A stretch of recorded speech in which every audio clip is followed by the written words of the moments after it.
Hey guys, so... Oh. Sorry, hello? Yes? Who? No. You got the wrong number. I'm not Red John.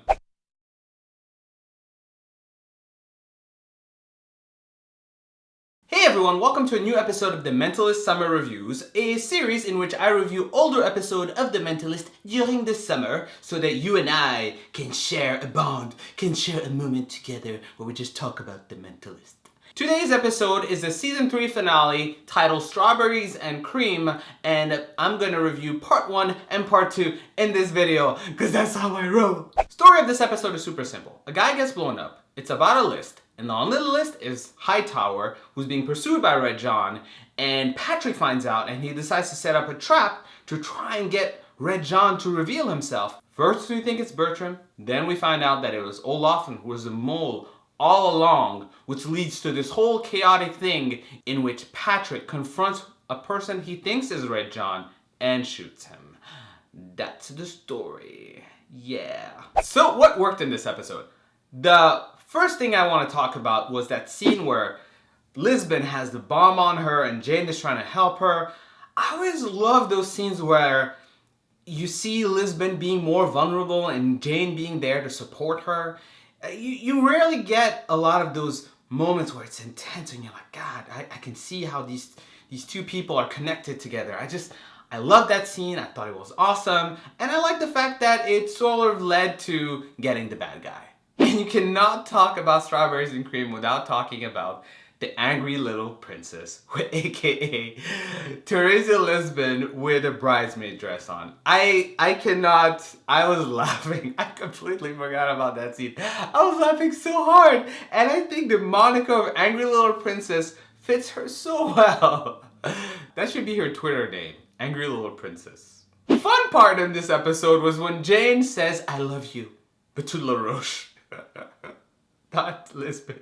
I love that moment where they're like just bantering. And I also love the fact that the whole LaRoche secret actually led to an episode of season 5, which remember is one of my favorite episodes. So that was a good moment. But none of this compares to the conversation between Patrick, Jane, and Faux Red John, who I will just call Faux J. Now, Faux J was played brilliantly by, what's his name?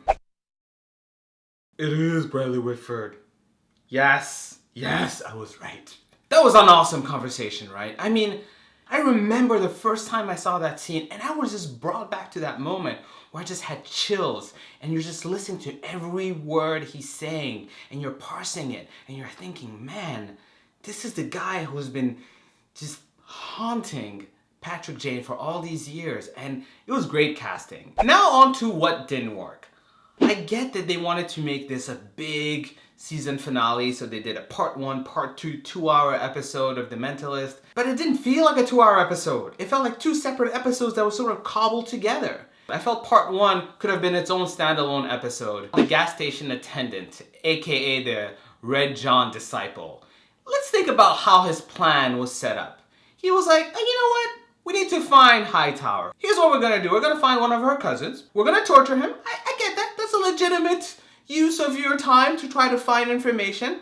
And then when we don't find him, we notice that he's been sending money using this specific place called Cash in Motion. So far, I'm with you. And then finally, we get this guy who works in a Cash in Motion, strap a bomb on him, tell him to go get all this information and rob it, and then come back to the gas station. Wait, what? Why on earth would we do all this and then bring the guy to the gas station in a public forum? Why would the disciple ask the guy to come back to the gas station? It just makes no sense to me. I mean, that's where you work. There's a ton of people. Turns out there's even the police. It just did not make sense to me at all.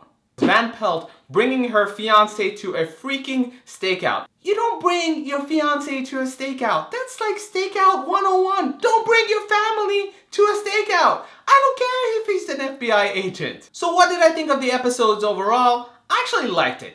Clearly, I didn't like the first half of the season finale because I felt it was its own separate episode. It didn't really need to be bundled with the whole season finale thing.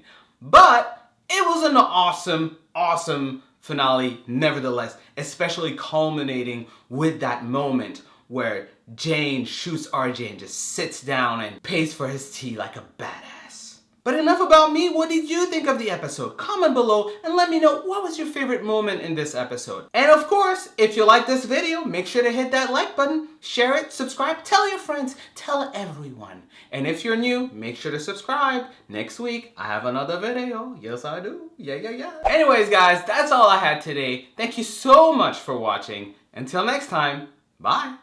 So guys, I am actually going to review The Red Mile next week, which actually technically should have reviewed before this review, but I made a mistake. Sorry.